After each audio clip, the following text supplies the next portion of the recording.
하나님의 말씀 보겠습니다.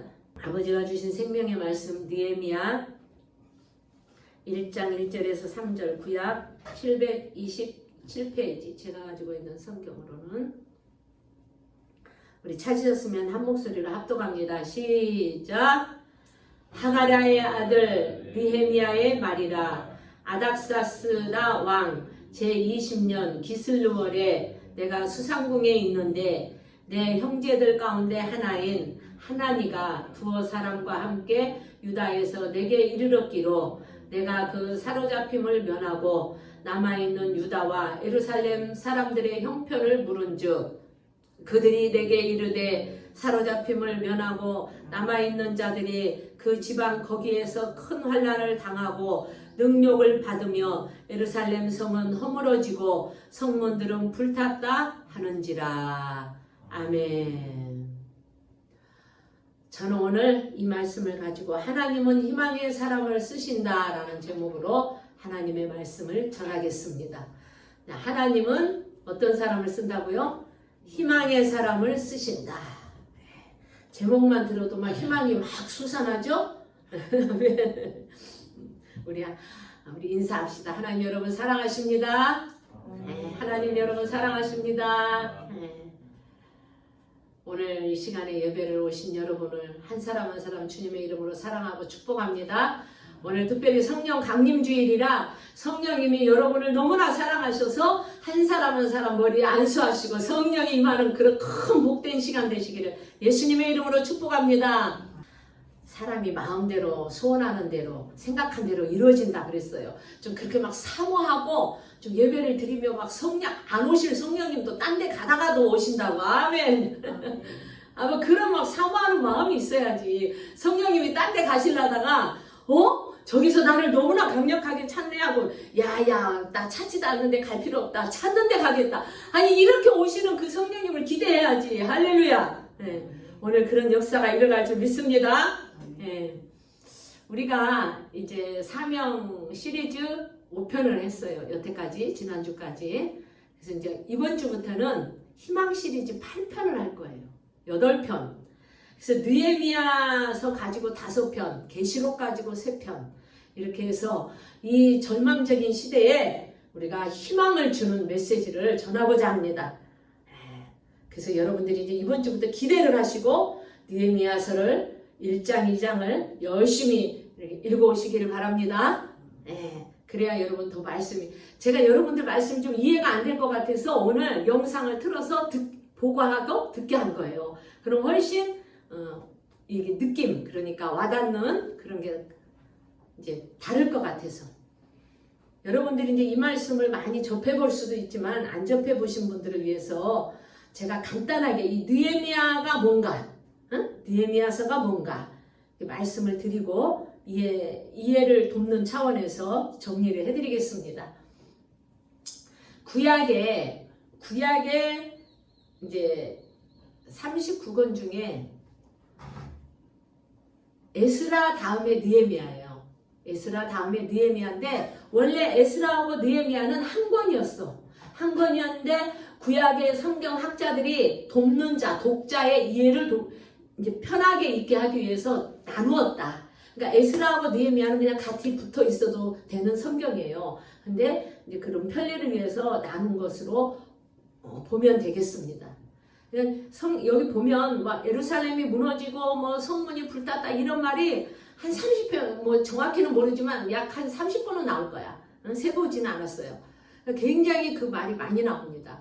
그러니까 백성들이 바벨론으로 잡혀가서 그러니까 이스라엘 백성, 유다 백성을 얘기하는 거예요. 이스라엘 백성 남유다. 그러니까 똑같은 이스라엘 백성 중에서 북이스라엘은 이미 아수르에 의해서 멸망당해서 갔고 남유다를 지금 얘기하는 거야. 유다 하나님의 백성들은 우리 솔로몬 때 나눠졌었잖아요. 그러니까 북이스라엘과 남유다가 있었다. 그러니까 남유다는 하나님의 전통적인 예수 그리스도의 족보를 이어갈 계보. 그리고 북이스라엘은 그냥 하나님하고 상관없이 지들끼리 신앙생활 하는 사람 이렇게 보면 돼요. 우리도 지금 그러잖아요. 그죠? 오늘날도 하나님하고 상관없이 신앙생활 하는 사람들은 수두룩해요. 그렇지만 하나님의 영적인 그 계보를 이어간 사람은 다르다는 거죠. 그러니까 오늘 지금 남유다 얘기하는 거예요. 북이스라엘이 아니라 남유다. 그러니까 이스라엘 하면 여러분들이 헷갈릴 수 있는데 여기서 얘기한 건 남유다다. 이스라엘 백성 통틀어서 얘기하지만 남유다. 그러니까 이 지금 유다 백성들이 예루살렘이 성이 불타고 바벨론 포로로 잡혀가서 70년을 종살이하고 들어와서 성전을 재건하고 성벽을 재건했는데 그게 다시 불탔다는 얘기예요. 그게 불이 타면 돼요, 안 돼요? 불이 타면 안 되지. 근데 다시 불탔어요. 그러니까 오늘 지금 읽은 말씀 보면 느헤미야의 아버지야, 이 사람. 1절에 보면 하갈야의 아들 일이 나와 있죠? 하갈의 아들 느헤미야의 말이다. 그러니까 느헤미야의 아버지는 하갈야다. 이 하갈야가 굉장히 경건하고 신앙이 좋았던 분이에요. 그래서 바벨론으로 끌려갈 때 이제 이 아버지 끌려갔어. 바벨론으로. 거기 가서 70년 동안 사는 동안에 거기서 낳은 2세대. 그러니까 교포 2세대라고 여러분이 이해하면 되겠어요. 거기서 낳은 아들이 느헤미야다. 응? 거기서 이제 태어나서 살다가 고향 땅인 예루살렘 성전으로 돌아온 케이스다. 그래서 나중에 느헤미야는 이 바벨론 생활을 청산하고 본국으로 돌아와요. 예, 오늘 이제 말씀 가운데 이제 쭉 연결이 될 겁니다. 5편을 하면서 여러분이 이 느헤미야만 확실하게 이번 5편 할 때 해도요, 여러분의 삶이 완전히 업그레이드 돼요. 이 놀라운 비밀이 느헤미야에 굉장히 많이 들어 있습니다. 그래서 이 느헤미야가 본국으로 돌아와가지고 그 이제 돌아온 귀환한 사람들을 대상으로 이제 그들을 이해를 시키고 그들을 왜 너희들이 포로로 잡혀갔는지, 왜 우리 조상들이 포로로 잡혀가서 이방 땅에서 살게 됐는지, 그리고 하나님이 다시 돌아오게 해서 그 하나님의 자비하심과 긍휼하심을 어떻게 너희들에게 베푸시는지, 그리고 어떤 백성으로 우리가 살아가야 되는지를 자세히 알려주기 위해서 느헤미야서를 기록한 거예요. 이해가 가셨죠? 네. 그래서 느헤미야의 뜻은 여호와께서 이루하신다 이런 뜻이에요. 느헤미야 이름, 느헤미야라는, 원래 끝허리가 야자는 여호와를 아주 존중하고 하나님의 뜻대로 그렇게 살아가는 백성들을 붙일 때 뭐 에레미야, 느헤미야, 끝허리 야자는 그래요. 주로. 그래서 야자가 좋긴 해. 근데 꼭 좀 힘은 들지. 하나님이 나라니까. 그래서 이제 보면 느헤미야는 이 수상궁에 있다 이렇게 나와 있죠. 여기 본문 말씀에 수상궁에 있을 때라고 얘기한 거 보면 지금으로 말하면 청와대에서 근무하는 청와대 비서실장 정도의 직급이다. 이렇게 이해를 하고 여러분이 이제 성경을 보시면 될 것 같아요. 네. 뭐 궁에 살았으니까 고생은 별로 안 했던 사람이죠. 신앙이 좋았던 집안이었기 때문에 대단한 것이죠. 수상궁에 들어가서 살았다는 것은. 이런 포로로 잡혀가서 남들은 다 밑바닥에서 살았는데 궁으로 들어갔다? 이건 어마어마한 거예요. 그것도 이방민족이, 다른 나라 사람이 와서. 우리나라에 디아스포라 어떤 사람이 넘어왔어. 그런데 우리나라 사람을 제끼고 그 사람이, 예를 들어 필리핀에서 온 그 사람이 청와대에 들어가서 근무하는 거랑 똑같은 거예요. 대단한 거죠. 그러니까 고레스가 1대, 그리고 아닥사스가 6대. 지금 여기 아닥사스 왕, 이게 이제 6대 왕을 얘기하는 거예요. 그리고 세월이 흘러서 하나님의 약속대로 70년 후에 고향으로 돌아온 이야기. 돌아와서 성전을 이제 예루살렘 성이 불타갖고 갔잖아요. 그러니까 왔을 때 그 성전을 다시 지어야 될 거 아니야. 이제 그 짓는 과정에 일어난 일들을 지금 우리가 보는 거예요. 근데 놀라운 영적인 비밀이 숨어 있습니다. 정신을 똑바로 차리고 귀를 쫑긋하고 우리 말씀을 잘 먹읍시다. 네. 오늘 말씀을 요약하면 이거예요. 느헤미야는 예루살렘을 향해서 하나님께 꾸준히 기도해왔던 사람이다. 그러니까 자기 동족에 대한 관심이 많았던 사람이에요. 그래서 느헤미야의 마음은 언제나 어디를 향해 있었다고? 예루살렘을 향해 있었다. 그러니까 하나님께서 회복시켜 주신다는 희망을 바라보고 산 사람이죠. 반드시 70년 후에 돌아가면 그곳에 우리 땅에 이 고향 땅이 회복될 거다 이렇게 생각하고 살아온 사람이에요. 그래서 그 궁에 있으면서도 항상 길을 예루살렘을 향해 있었어요. 근데 그러던 어느 날 이제 예루살렘에서 동생, 오늘 읽은 말씀 보면 하나니가 두어 사람과 왔어. 동생이 와가지고 오니까 이 느헤미야는 먼저 그 동생을 보면서 반갑게 한 게 아니라 제일 먼저 묻는 말이 무슨 말이냐? 고향의 안부를 물어요. 예루살렘의 이야기를 묻습니다. 그런데 희망의 소식보다 예루살렘은 허물어지고 성문이 불탔다라는 이 절망의 소식을 듣게 되는 것이에요. 예루살렘이나 성문은 불타면 안 되죠. 왜? 거기는 바로 유일하게 남유다 백성들, 이스라엘 백성들에게는 최후의 보료예요. 돌아와서 살 수 있는 유일한 곳인데 그 성문이 불이 탔다는 것은 그만큼 백성들이 지금 삶의 노략질 당하고 있고 뺏겼다는 증거죠. 성을 불태웠을 때 지금 돌아온 백성들의 삶은 오직했겠어요?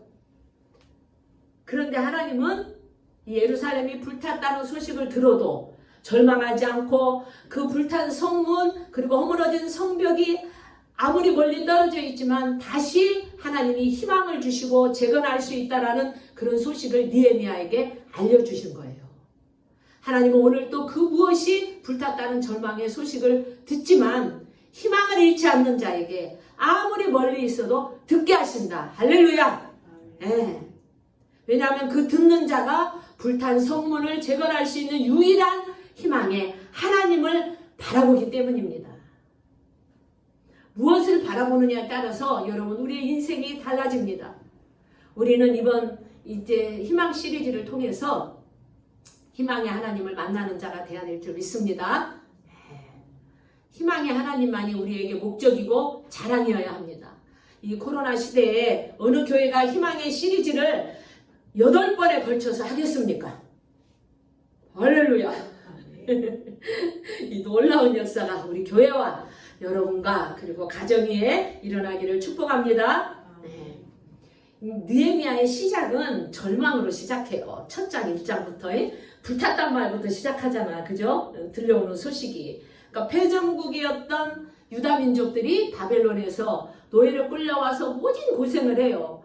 그리고 나서 70년이 지난 후에 하나님의 약속대로 유다 민족이 서서히 고향 땅으로 돌아가. 그죠? 네, 고향 땅으로 돌아가서 예루살렘 성전을 짓고 성벽을 재건하고 그렇게 하면서 1차, 2차로 돌아간 백성들이 그걸 지었는데 그게 불탔다. 이건 너무 충격적인 얘기죠. 네. 1차로는 스룹바벨이 갔고 2차로는 에스라가 갔고 3차로 지금 느헤미야가 가는 거예요. 그런데 1차, 2차 갔는데 아니 가갖고 지어놨는데 그게 불탔다니 여러분 이게 좀 기가 막힐 노릇이죠. 그러니까 가서 오히려 큰 환난을 당하는 거예요. 거기 있는 민족들한테 대려 능욕을 당하는 꼴이 된 거예요. 자 보세요. 왜 그러냐. 자 이제 나라가 망했어. 그래서 70년간 바벨론이라는 나라로 갔어요. 유다 민족이. 그러면 거기가 비어있을 거 아니에요. 에레미야서에 보면 다 잡혀가고 젊고 똑똑하고 쓸만한 놈은 다 잡혀가고 누구만 남았냐. 우리 어머니처럼 90대에서 일 못할 노인들하고 갓난애기들.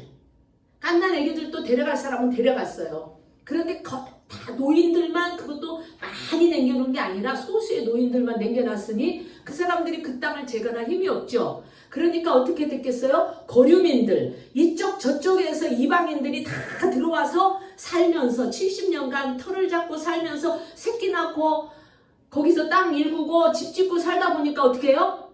그게 자기네 땅이 돼버린 거야. 그러니까 주객이 전도됐다. 원래 주인은 유다 이스라엘 백성들인데 70년 동안 비워놨더니 들어와서 사는 놈들이 지그 땅이라고 주장하는 거야.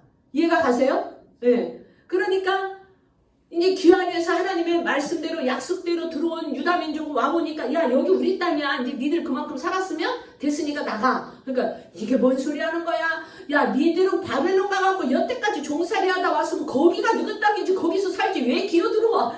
이러면서 싸우는 거예요.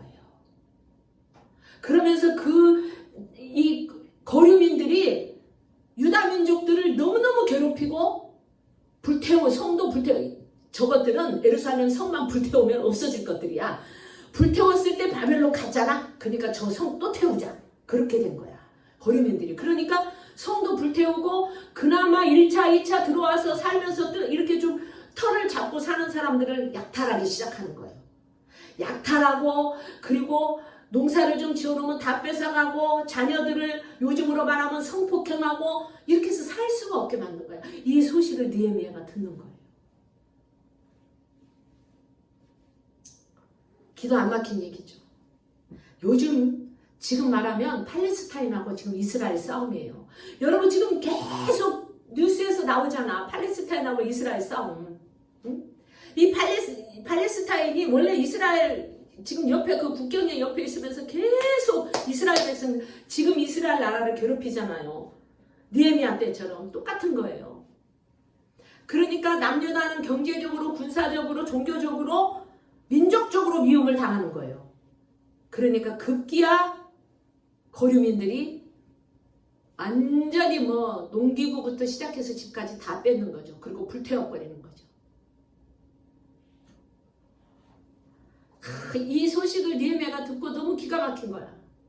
아니 하나님이 우리 보고 분명히 70년 후에 돌아오면 너희들이 돌아오면 내가 거기서 살게 해주겠다 했으면 아니 돌아왔을 때 하나님이 살게 해주셔야지. 도와줄 줄 알았는데 이런 끔찍한 어려움을 겪게 될 거는 꿈에도 생각 못했습니다. 그러니까 바벨론에 끌려가서 모진 고생하고 돌아온 이들이 뭘 바라볼 수 있겠어요?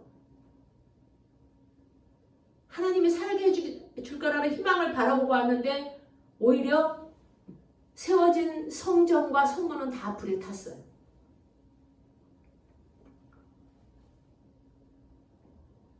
당장 달려갈 수도 없는 느헤미야.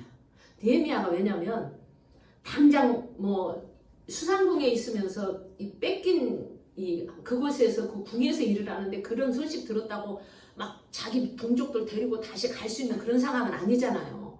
그러니까 느헤미야는 막 가슴이 찢어지는 거야. 네, 가슴이 찢어지죠.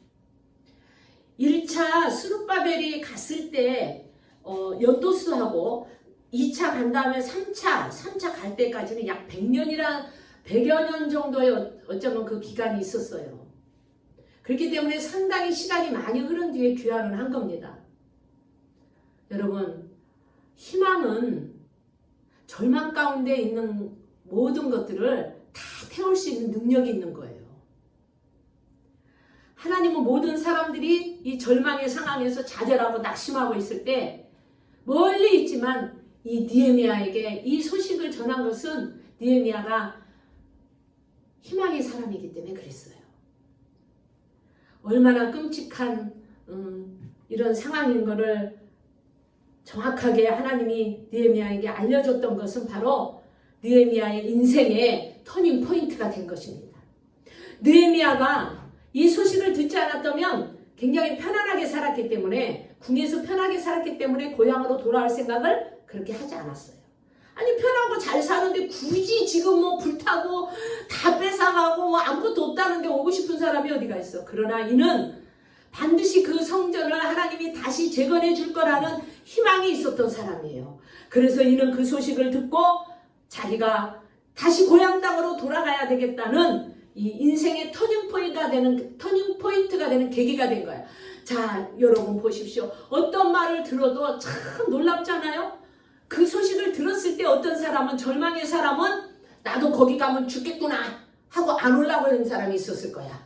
그런데 느헤미야는 그 말을 듣는 순간 느헤미야의 인생은 자기네 고향 땅에 유다 땅 다시 그곳에 예루살렘에 와서 하나님의 성벽을 재건해 주실까는 그 하나님의 희망을 붙잡고 그는 인생의 터닝 포인트를 하는 거예요.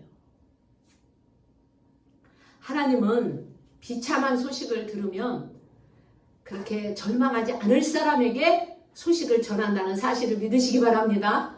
예.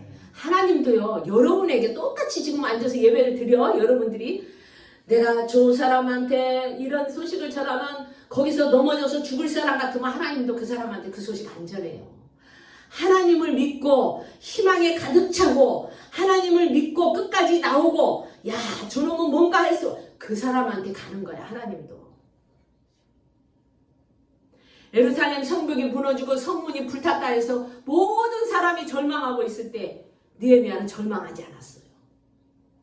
오히려 희망의 하나님을 바라볼 수 있는 사람이었기 때문에 하나님이 느헤미야에게 이 소식을 전했단 말입니다.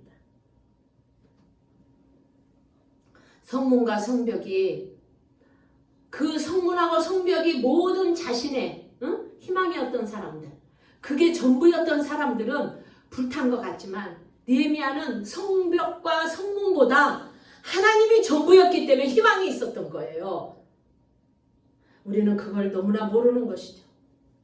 성벽이 불타고 무너져도 결코 희망은 무너지지 않는다. 왜냐하면 하나님이 희망이기 때문입니다.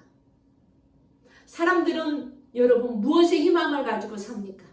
눈으로 보이는 것만 가지고 저 사람 잘 되면 그 사람에게 희망이 있다고 보는 거 아닙니까? 되어지는 것만 보고. 그런데 느헤미야에게는 하나님이 희망이었습니다. 그렇기 때문에 성벽이 불타고 성문이 불탔다 해도 그는 절망하지 않았어요. 오직 희망의 하나님을 바라보았기 때문에 아무리 성문이 불타고 성전이 무너졌다 해도 그의 영혼과 그의 삶은 무너지지 않았습니다. 할렐루야. 희망의 하나님이 다시 그걸 세워줄 걸 바라보았기 때문이에요. 여러분은 뭘 바라볼 겁니까? 희망의 하나님은 희망의 자녀들이 어디에 있든지 그들에게 알게 해준다는 말씀입니다. 예배드린 여러분, 희망을 주시려고 오늘 여러분에게 하나님이 메시지를 전해주시고 있는데 여러분의 귀는 어떤 말을 듣게 하실지 모르겠습니다. 절망에 가득 찬 사람은요, 절망적인 말로 쓰러지게 되어 있어요.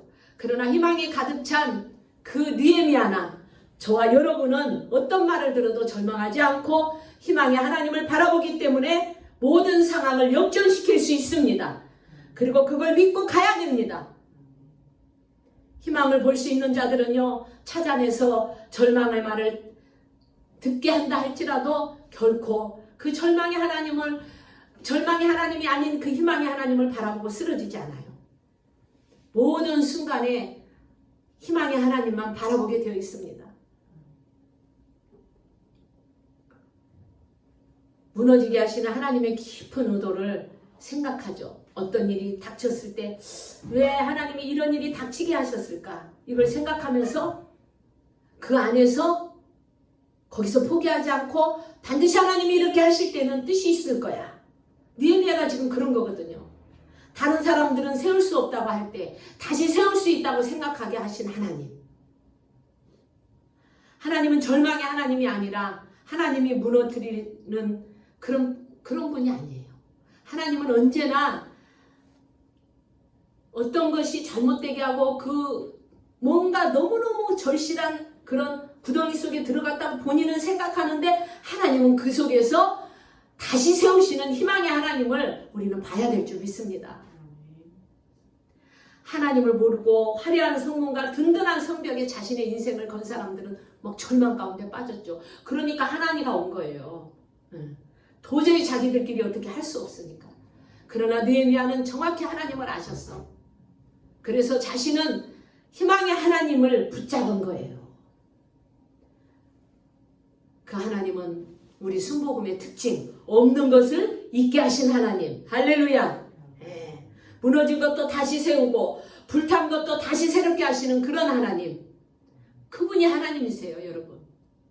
느헤미야는 이런 하나님을 알았기 때문에 불탄 성문 앞에서 희망을 보았어요.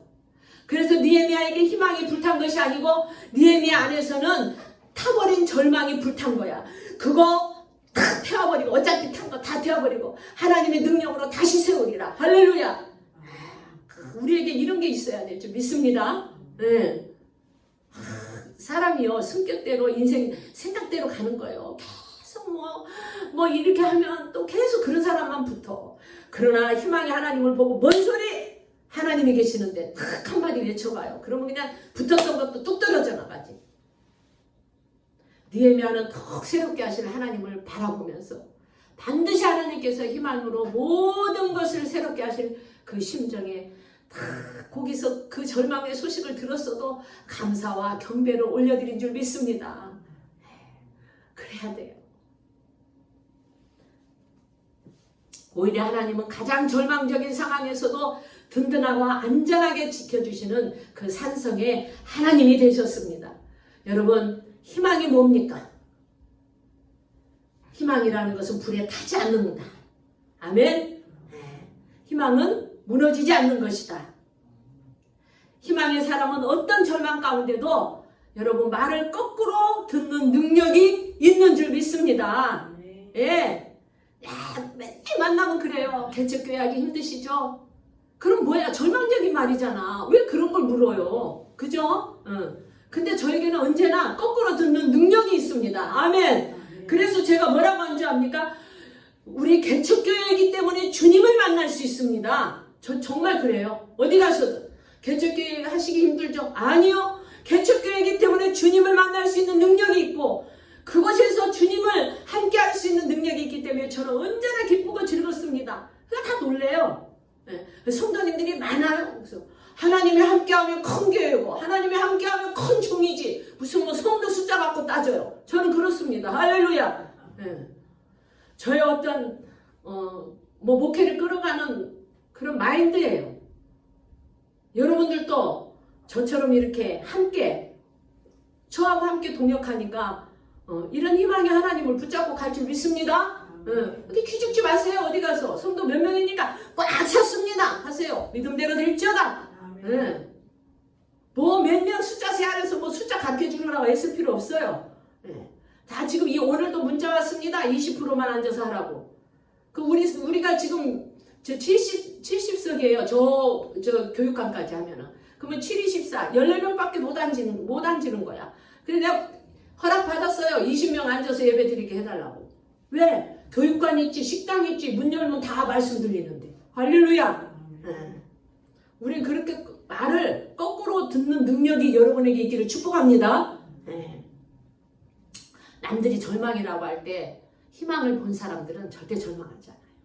그걸 희망으로 바꾸는 능력이 생깁니다. 아멘. 인생은요, 절망의 소식이 들려오게 되어 있어요. 누구나가 다. 그러나 희망의 사람은 그 절망의 소식에 주저앉지 않습니다. 하나님이 주신 희망으로 다시 일어설 줄 믿습니다. 그래서 희망은 오뚜기와도 같은 거야. 오뚜기 인생 많이 들어보셨죠? 오뚜기와도 같습니다. 하나님은 온 우주를 통틀어서라도 당신의 백성들을 반드시 일으켜 세우시며 복을 주시는 하나님을 믿습니다. 그런 분이 하나님이에요. 그런데 좌절하고 낙심하고 절망할 필요 없습니다. 사랑하는 여러분, 겨울의 강추위는 절망이에요. 그죠?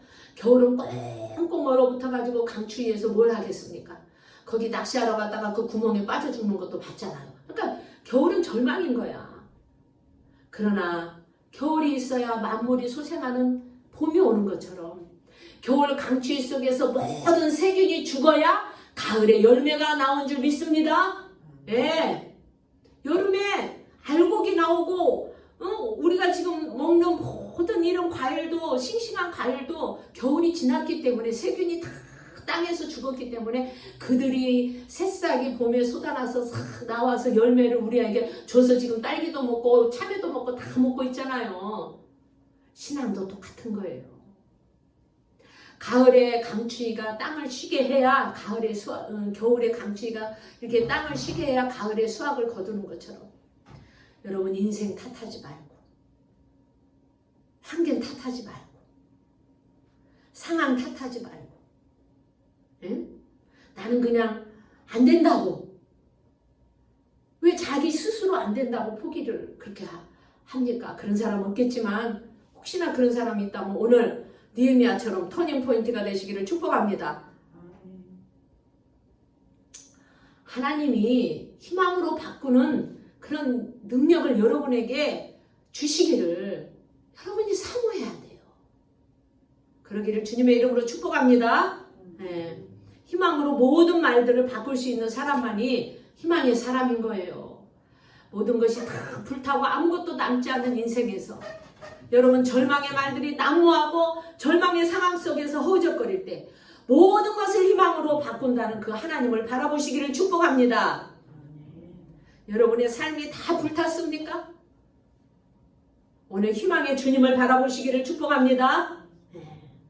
우리 인생에서 결국 희망을 주는 것은요, 성문이 아니고 하나님인 거예요. 그렇잖아요. 성문 불탔고 성벽 불탔으면 그 불탄 거 이왕이면 다 퇴합버리고 다시 세우면 돼. 하나님은 전지전능하시고 하나님은 불가능이 없으신 분이고 아버지가 못하실 게 뭐 있어요. 다시 세우면 되지. 그 성전이 불타고 성벽이 불탔다고 그래가지고 절망 가운데 있고 낙심하고 있는 그 백성들을 데리고 하나님이 뭔 일을 하겠냐고.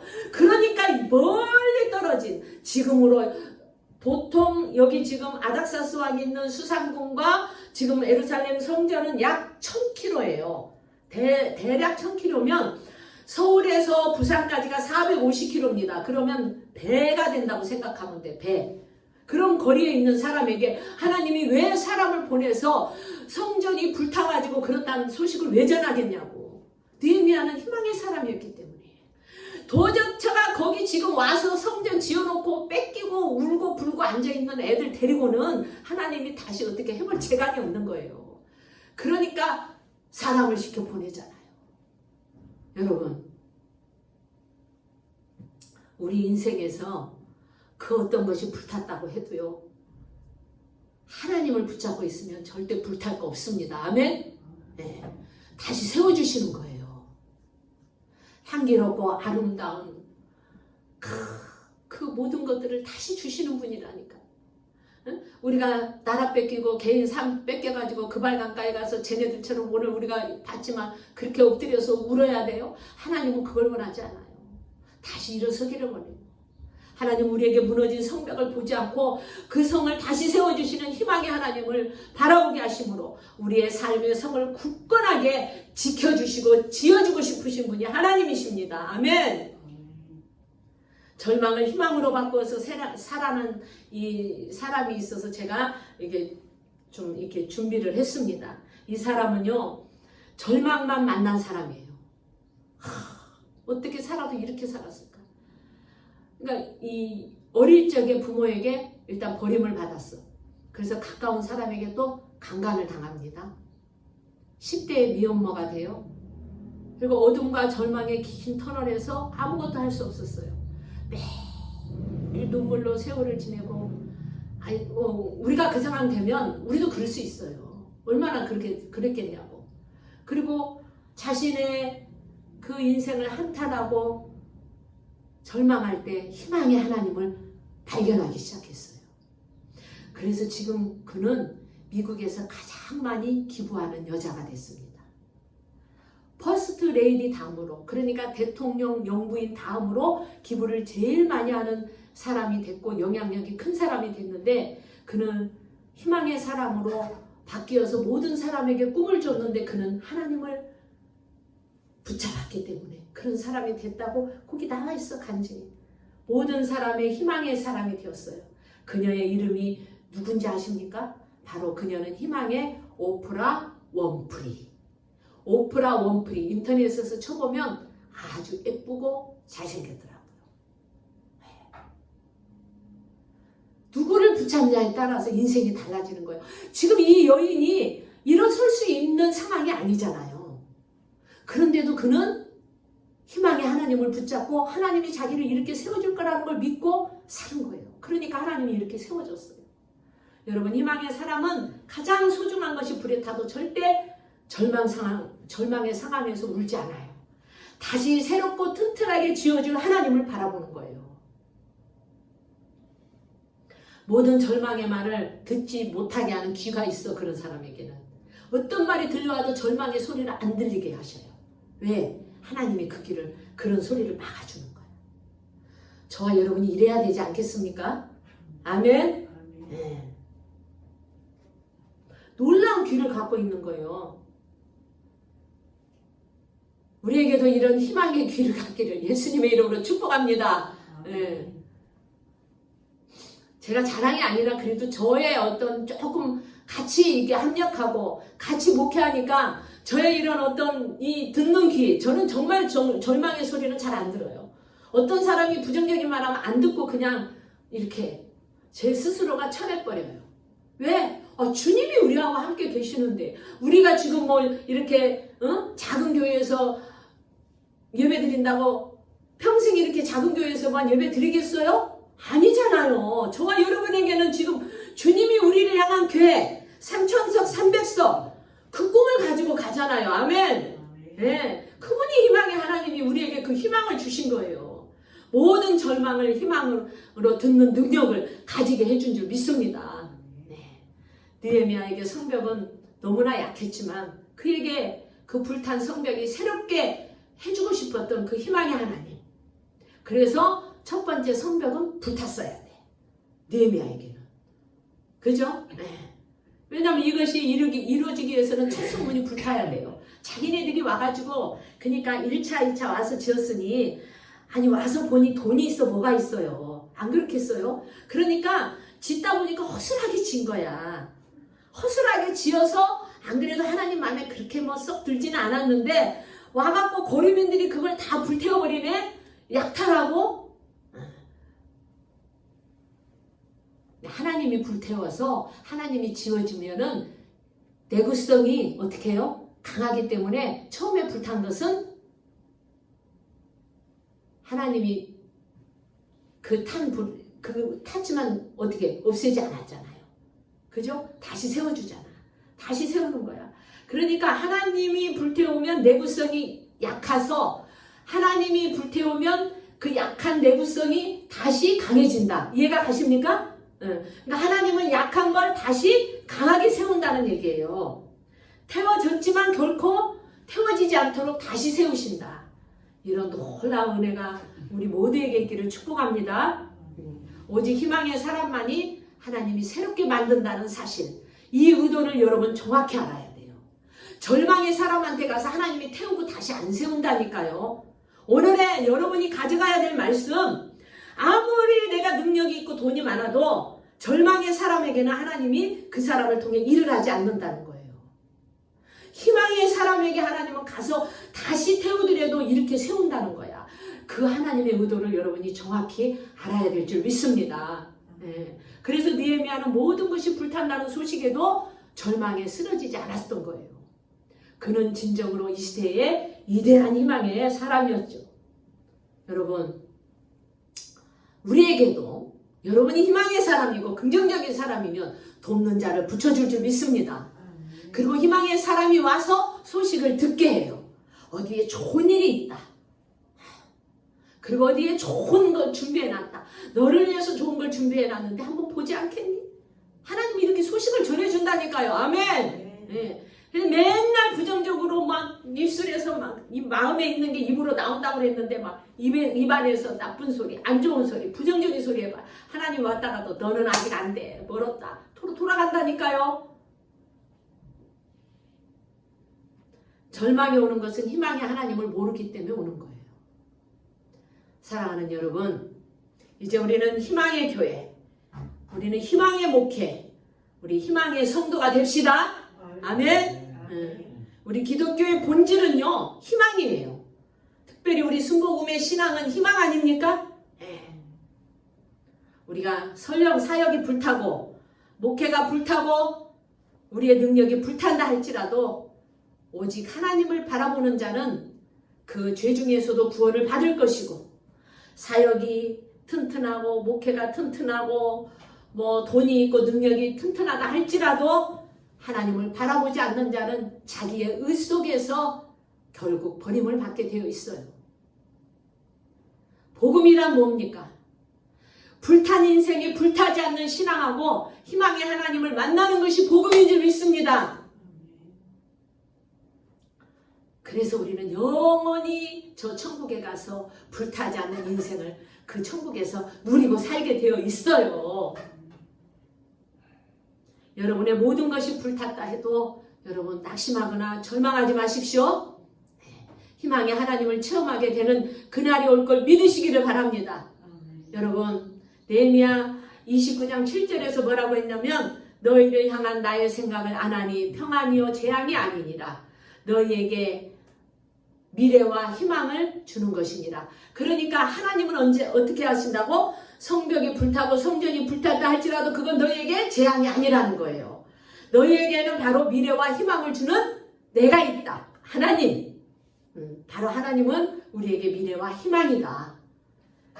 이제 하나님은 희망의 사람에게는 절대로 부정적인 소식도 희망적인 소식으로 그렇게 들리게 하시는 은혜가 있는 줄 믿습니다. 그리고 여러분의 귀는 자, 절망의 소리를 듣지 않고 뭐라고요? 희망의 소리를 듣게 되는 귀로 바뀐다. 아멘. 이제 앞으로 자꾸 절망적이고 부정적인 말만 해봐 그냥. 예? 언제나 부정적인 소리가 들려오면 하나님 내 귀가 바뀝니다. 그러면서 희망의 말을 선포하는 여러분 되셔야 될 줄 믿습니다. 예. 사랑하는 여러분, 여러분의 인생에 어떤 비즈니스가 불에 탔습니까? 뭐 그런 분 없겠지만 혹시나 있다면 저도 한때는 탔어요. 저도 한때는 다 타버렸어요. 그런데 제가 희망의 하나님을 붙잡았더니 지금 제 인생이 탔습니까? 다시 멋있게 세워주셨잖아요. 아멘. 네. 그 누구도 할 수 없는 하나님의 종이 될 수 있게 해주셨고 여러분에게 이렇게 희망의 메시지를 선포하며 여러분과 함께 주님을 볼 수 있고 여러분과 함께 나중에 천국에서 살 수 있는 그 멋진 인생을 주님이 만들어주셨잖아요. 절대 쓰러지지 않습니다. 희망의 사람은. 저와 여러분이 이제 인생 살면서 똑같은 그런 인생 살면서 절망적인 소식 듣고 그런 환경이 올 수 있어요. 그럴 때 하나님을 믿는 사람과 믿지 않는 사람은 너무너무 달라요. 하나님을 믿는 사람은 하나님하고 해결하려고 하는데 하나님을 믿지 않고 하나님을 믿어도 여러분의 안에 희망의 하나님을 바라보지 못하고 믿음이 없는 자는 돈으로 해결하려고 그러고 인맥으로 해결하려고 그러고 막 자기가 갖고 있는 거 총동원시켜서 해결하려고 그럽니다. 그런 거 이제 다 내려놓으시기를 축복합니다. 네. 희망의 하나님을 붙잡으면 하나님이 다 해결을 해주셔요. 그 해결해 주신 하나님이 우리에게 제시한 것이 뭡니까? 기도 아닙니까? 기도. 바로 그 방법이 기도인 줄 믿습니다. 네. 기도해야 희망이 생기는 거예요. 오늘 에레미야는 기도하는 사람이라고 그랬잖아요. 기도의 사람. 기도하면 하나님이 들어주실 걸 믿기 때문에 우리는 기도하는 거예요. 여러분, 하나님이 희망이라는 걸 믿었다면 여러분은 기도하지 않을 수 없어요. 왜? 기도의 사람은 사람을 의지하지 않거든요. 그리고 언제나 희망의 하나님을 먼저 붙잡습니다. 그 길이 살 길인 걸 알기 때문에 그런 거예요. 기도 시간은 정해진 시간에 하는 것이 좋습니다, 여러분. 여러분이 살다가 온갖 일을 겪을 때 해결자이신 하나님이 희망이라는 걸 알았을 때 이제 어떻게 해요? 희망이라는 걸 알았어. 아, 나도 희망의 하나님 붙잡아야지. 그랬는데 뭘로 붙잡아요? 바로 무릎 꿇고 기도하는 거예요. 그럴 때 그 희망 자체가 되신 예수님, 그 희망이신 하나님이 여러분을 도와줄 줄 믿습니다. 예수님 붙잡고 그럴 때 다시 일어서는 거예요. 아멘. 네. 내일은 꼭 일어나야지, 기도해야지 하는데 여러분에게 마귀가 와서 속삭여. 야, 오늘만 날이냐? 내일 해도 되잖아. 다음에 해. 여러분, 다음은 사탄의 계략인 줄 믿습니다. 사단이 가장 잘 쓰는 말, 다음에 하라는 말. 이건 마귀의 전형적인 18번째예요. 다음에 하라는 거. 야, 주님 너 다 알아. 몸도 아프잖아. 응? 몸도 생각해야지. 피곤하잖아. 이게 사탄의 전략이에요. 여러분 이거에 절대 속지 마시기를 바랍니다. 사탄은 현재와 미래를 반드시 죽이게 되어 있어요. 여러분이 그런 생각이 여러분 안에 딱 들어올 때 희망의 하나님은 안 보이는 거야. 오늘 하나님이 뭐라고 우리에게 말씀하시냐? 그렇게 할 때 여러분은 귀를 반대로 들으라고 그랬어요. 응? 네, 거꾸로 듣고 야, 오늘 너무 피곤해서 기도 내일 해도 되잖아. 시간 있잖아. 그때 그 마귀 새끼가 또 내가 하나님하고 가까이 못 가게 하고 나에게 희망을 빼앗아가는구나. 그리고 그때 딱 거꾸로 그래 네가 그런 마음을 나에게 줘? 나는 이 시간에 하나님 앞에 기도한다. 딱 무릎 꿇어보세요. 사탄이 한 길로 갔다 7길로 떠날 줄 믿습니다. 네. 이제 말씀을 우리 마무리합시다. 어떤 사람은 삶의 수레바퀴가 다 불에 타버려가지고 절망 가운데 있는 사람도 있었어요. 그러나 절망은 반드시 희망을 가진 사람에게는 불이 타게 되어 있습니다. 그는 희망의 하나님이 계셨기 때문에 절망하지 않고 포기하지 않고 기도함으로 하나님이 다시 일으켜 세워졌습니다. 이제 하나님 보시기에 지금까지 우리 힘으로 쌓아온 거 있다면 여러분 오늘 성벽이 다 불타버린 것처럼 여러분 다 허물어버리고 불태워버리고 하나님의 방법대로 다시 세워주실 그 하나님을 붙잡고 하나님이 주신 그 큰 축복을 받아 누리는 여러분 되시기를 주님의 이름으로 축복합니다. 네. 다 여러분은 잘 살게 되어 있어요. 하나님은 우리에게 복 주시는 하나님을 믿고 우리 모두에게 이런 축복을 주실 그 하나님을 바라보면서 예수 그리스도의 이름으로 승리하는 여러분 되시기를 주님의 이름으로 축복합니다. 우리 기도합시다.